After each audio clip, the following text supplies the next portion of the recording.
Radha Kishan super marketing.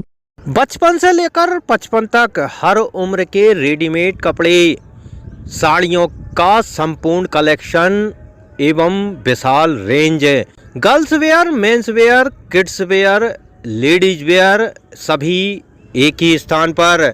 बेहतरीन quality, वाजिब दाम। राधा किशन सुपर मार्केटिंग की पहचान। राधा किशन सुपर मार्केटिंग, बूंदाबहू मंदिर कॉम्प्लेक्स, घंटाघर के पास, दमोह। खत्री डेंटल केयर, दांतों का अस्पताल, डॉक्टर अरुण खत्री, डॉक्टर नीलिमा बर्डे खत्री। स्थान परिवर्तन, क्लिनिक अब नए पते पर पहुंच गया है। समय सुबह 9 बजे से रात्रि 8 बजे तक। हमारा नया पता, Khatri dental care, union bank of India के बाजू से, राय चौराहा। दमोह के गंगा जमुना स्कूल में कथित हिजाब मामले में मध्य प्रदेश बाल संरक्षण आयोग ने हस्तक्षेप किया है। बीते 3 दिनों से चल रहे इस हाई प्रोफाइल मामले में सरकार और खुद मुख्यमंत्री के दखल देने के बाद मामला और बढ़ गया। बवाल खड़ा होने के पहले ही जिले के कलेक्टर ने स्कूल को क्लीन चिट दे दी, तो गृह मंत्री के बयान के बाद फिर से जांच शुरू हुई और अब एसडीएम की अध्यक्षता में एक जांच कमेटी जांच कर रही है। इस बीच शुक्रवार को मध्य प्रदेश बाल संरक्षण आयोग की टीम दमोह पहुंची और जिला प्रशासन के आला अधिकारियों के साथ गंगा जमुना स्कूल पहुंची। लंबी जांच पड़ताल के बाद आयोग के सदस्यों ने हिजाब पर मोहर लगाई है। आयोग के सदस्य ओम प्रकाश मरकाम और मेघा पवार ने माना है कि इस स्कूल में लड़कियों के ड्रेस कोड में हिजाब, जिसे स्कूल प्रबंधन स्कार्फ बता रहा है, शामिल किया गया और सभी लड़कियां स्कूल बैग में ये लेकर आती थीं। स्कूल के गेट पर स्कूल स्टाफ का आदमी उन्हें पहचानने के लिए कहता था। इसके अलावा स्कूल में उर्दू को प्राथमिकता दी जाती है।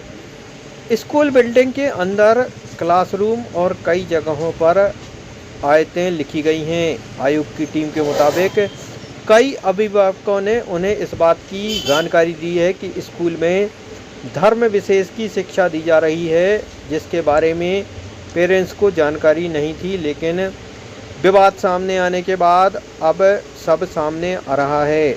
आयोग की टीम के मुताबिक जिला कलेक्टर ने जो जांच समिति बनाई है उसकी रिपोर्ट का इंतजार है और उसके बाद आयोग भी कार्रवाई करेगा। वहीं दूसरी तरफ स्कूल के प्रिंसिपल ने आयोग की टीम के आरोपों को बेबुनियाद बताते हुए सफाई दी है कि स्कूल सरकार की नियमों के मुताबिक चल रहा है और सारे नियम माने जा रहे हैं। तो लगा दबाव ही था, क्योंकि बच्चे उसके बिना अंदर नहीं आ पाते थे, एंट्री नहीं थी बच्चों की। आपने क्लासों का निरीक्षण किया, वहाँ क्या पाया? वहाँ पे भी उनकी उर्दू में लिखी हुई आयतें दिख रही हैं, जो वो बोल रहे हैं कि ये हम हर क्लासेस में है, ये हमारे यहाँ लिखना मस्ट है। मैम, एक पेंटिंग का मामला सामने आया। और पेंटिंग का कौन सा मामला? कलर पेंट हुआ है, जो ताजी पेंटिंग हुई है, दीवारें पुतवाई गई ऊपर। हाँ, उसमें ऐसा सुनने में आ रहा है कि वहाँ भी लिखी हुई थी, उनको उन्होंने पुताई से साफ करा दिया। और इसके ऊपर भी आप देख सकते हैं, जहाँ पे आप खड़े हैं इसके ऊपर भी आयतें लिखी हुई हैं। तो बेसिक शिक्षा क्या है, ये सबके ध्यान में आ रहा है। उर्दू उनके यहाँ मस्ट है। हमने पूछा कि आप क्या अभिभावकों को बताते हैं आपके यहाँ की उर्दू मस्ट है, तो उन्होंने कहा कि ये पेरेंट्स को पता होता है, जबकि अभिभावकों को ढंग से पता नहीं है, उनसे उस चीज़ की रजामंदी नहीं ली जाती। तो मैम, जो कलेक्टर साहब ने जो क्लीन चिट दी है, तो उनके ऊपर भी क्या आप आयोग में क्या करेंगे? हमने आपको बताया, जो जांच समिति है उसके आधार पर हमारा निर्णय। जिन 4 बच्चियों के फोटो छपे थे, उनके परिजन और वो बच्चे यहाँ सामने नहीं आई शिकायत के लिए, क्या कहेंगे? प्रयास हमारा है कि उन बच्चियों से भी मिलें, उसके अलावा अदर बच्चियों से भी। क्या लगता है कि डर के कारण है या किसी शायद ऐसा है, दबाव है, इस वजह से वो शायद उन लोगों ने फ़ोन बंद कर रखा है, बात नहीं करना चाह रहे हैं। कहीं से कोई फंडिंग में स्कूल के लिए? स्कूल बोल रहा है हमें फंडिंग नहीं मिलती, जो बच्चों की फ़ीस आती है उससे हम स्कूल संचालित करते हैं। पुस्तकें नहीं बेच रहे हैं बोलने पर जो हमने रसीद बुक देखी है, एक मुश्त उन्होंने 12,000 5,000 ऐसे रसीद काट के रखी है, तो हमें लगता है उसमें सारी चीज़ें शामिल हैं उनके, चाहे वो पुस्तकें बोलें, चाहे जो भी एक्टिविटी कराते हैं उसमें सारी चीज़ें शामिल हैं। स्कूल को मान्यता माइनॉरिटी के तहत दी गई और केंद्र सरकार से 5 लाख रुपए का अनुदान मिलता है, ऐसा कलेक्टर साहब ने आज कहा है। नहीं, अनुदान के लिए तो मना किया कलेक्टर साहब ने। केंद्र सरकार से 5 लाख रुपए का अनुदान इनको मिलता है प्रति साल। ये जरा स्कूल संचालक मना करें कि अल्पसंख्यक जो संचालक ने किसी भी प्रकार के अनुदान से मना किया है। हमने पेरेंट्स से भी बात की। पेरेंट्स ने कहा हमारी अनुमति हिजाब पहने में भी नहीं थी। हमें बहुत बाद मालूम पड़ा और उन्हें ये भी बताया कि बच्चियां वहाँ से बगैर हिजाब के आती थी।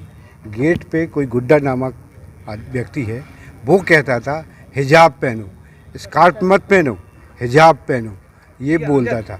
ये बच्चियों ने कहा है। इसका मतलब ये है वो स्कार्फ नहीं है, हिजाबी है।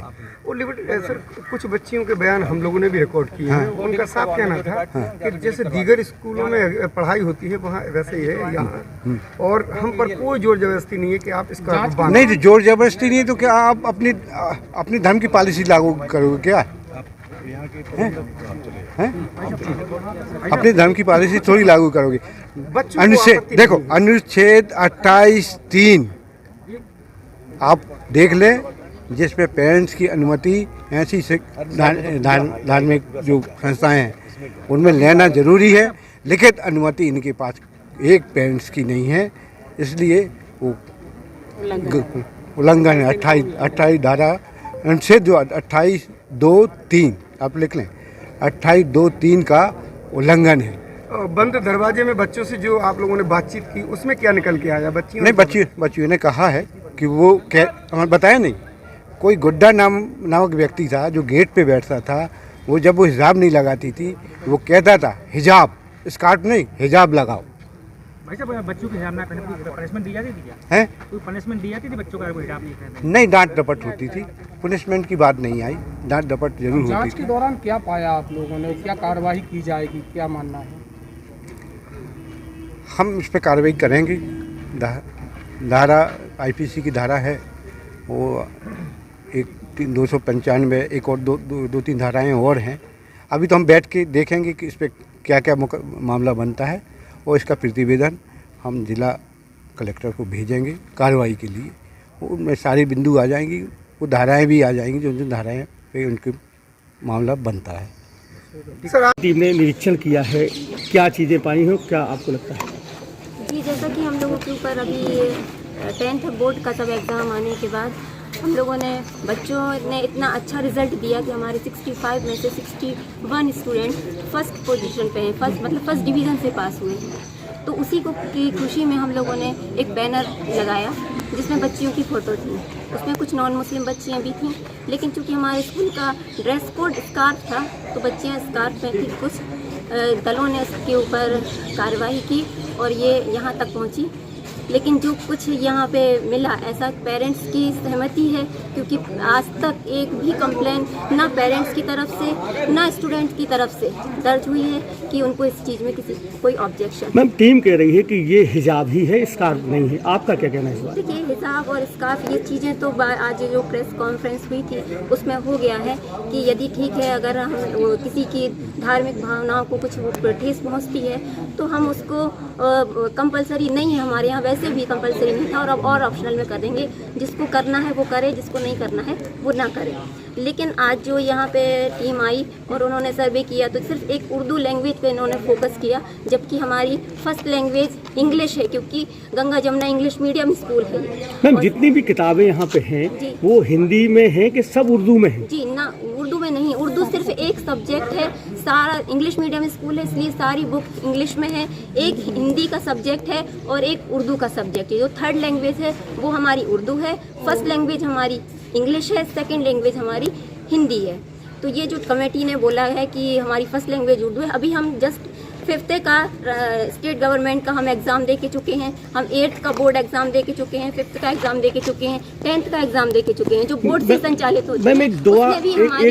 उसमें भी हमारी फर्स्ट लैंग्वेज इंग्लिश ही है और सेकंड लैंग्वेज हिंदी है। थर्ड लैंग्वेज सिर्फ एक सब्जेक्ट है जो हर स्कूल को ऑथराइज रहता है कि वो अपनी पसंद से वो सब्जेक्ट चूज कर सकता है। मैम, एक दुआ भी पढ़ाई जाती है, उसको लेके भी कुछ कंट्रोवर्सी है, वो भी राज्य शिक्षा केंद्र की जो 5th क्लास की आप उर्दू की बुक देखेंगे तो उसमें वो दुआ दर्ज है, इसलिए वो दुआ सिर्फ बच्चों की दुआ है, उसमें और कुछ भी नहीं।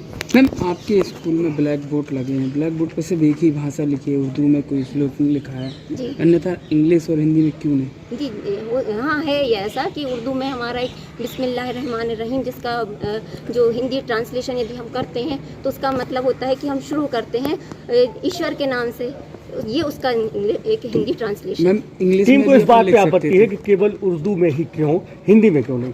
जी क्योंकि हमारा जो स्कूल है एक माइनॉरिटी स्कूल है, अल्पसंख्यक स्कूल है, इस कारण ये इस बात को हम लोग ने सहमत करते हैं कि हाँ हमारे यहाँ ये चीज़ लिखी हुई है। क्या शुभ नाम लिखते हैं मैम? जी मेरा नाम अफशा शेख है, तो किस पद पे हैं? मैं यहाँ प्रिंसिपल पद पे।